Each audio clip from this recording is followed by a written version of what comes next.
आजच्या एका नव्या व्हिडिओ व्लॉगमध्ये आपल्या सर्वांचे स्वागत आहे. आजचा जो प्रवास आहे फार आनंदी आणि तुम्हाला भरपूर काही नवीन पाहायला मिळणार आहे. तर व्हिडिओ पूर्णपणे अवश्य बघा. कारण की आज आहे रविवार आणि मी आलेलो आहे अमरावती जिल्ह्यातील चांदूर बाजार तालुक्यात असलेल्या कारंजा बैरम येथील भरलेल्या यात्रेमध्ये. प्रसिद्ध असलेली ही यात्रा कडाक्याच्या थंडीत 1-2 नव्हे तर चक्क दीड महिना महाराष्ट्रासह परप्रांतातील भाविक या यात्रेत बोलो मोठ्या बैरम प्रमाणात बाबा सहभागी की होत असतात. या यात्रेत पूर्वी लोककला होत असे बोलो जसे बैरम बाबा तमाशे, की शर्यती. जय. इंग्रज राजवटीत इंग्रजांनीही या यात्रेची दखल घेतली होती. त्यावेळचे तहसीलदार व राज्यकर्ते जमीनदार येथे मुक्कामी असत आपल्या संपूर्ण ताफ्यासह. कारण की तेव्हा गाड्या नव्हत्या. ते बैलबंड्याने यायचे, स्वतःचे तंबू बनवायचे, स्वयंपाक करायचे व महिनाभरही येथे राज्यकर्त्यांचे कामे चालत होते. त्यांची पोट सुद्धा इथे. बैरम यात्रेत पूर्वी विविध स्पर्धा होत. परिसरातील लोक राहुट्या तंबू टाकून पहाडात मोहल्ले उभारत एक शहर बनवत असत आणि रात्री उशिरापर्यंत जागून बैरम यात्रेत विविध कार्यक्रम होत असत आणि दिवसा लोक आराम करत असत. तंबूमध्ये एकमेकांना मेजवान्या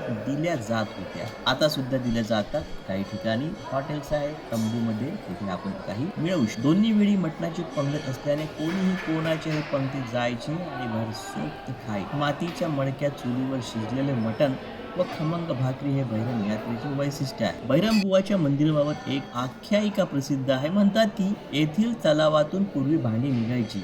पूर्वी बोलो मोठ्या बैरम प्रमाणात बाबा येथे की यात्रेकरू जमत. जय. त्यांना पुरेल एवढी भांडी या तलावातून ते काढत असत. मात्र लोकांनी ही भांडी चोरून नेल्यामुळे तलावातून भांडी निघणे बंद झाले. सुमारे प्रेम. 350 वर्षापासून ही यात्रा बैरम भरत असते बाबा आणि की याच आख्यायिकामुळे येथील मातीचे भांडे प्रसिद्ध झाले आणि या यात्रेमध्ये जे लोक येतात ते आपल्या सोबत नॉनव्हेज बनवण्यासाठी मातीचे भांडे विकत घेऊन पैसे जातात. फेकू तर का तू मित्रांनो, कसा वाटला हा व्लॉग? जर एकच आपल्याला आहे. आवडला असेल तर नक्कीच लाईक, फेकून शेअर दे. आणि ये. सबस्क्राईब या करा. साईडून ये, नमस्कार, तुम्ही मी येतो पवन खंदे, PFNW फोटोग्राफी हा, इथे अर्थात असं पवन चिपकला नेचर अँड पाहिजे वाईल्ड पण. फोटोग्राफीमध्ये आपले स्वागत फेक. करतो व हा व्हिडिओ आपण पूर्ण पाहला ये त्याबद्दल चिपक आपल्याला गया. फार फार तो. चला मित्रांनो, तर मिळूया नव्या व्हिडिओ ब्लॉगमध्ये. तोपर्यंत काळजी घ्या. धन्यवाद.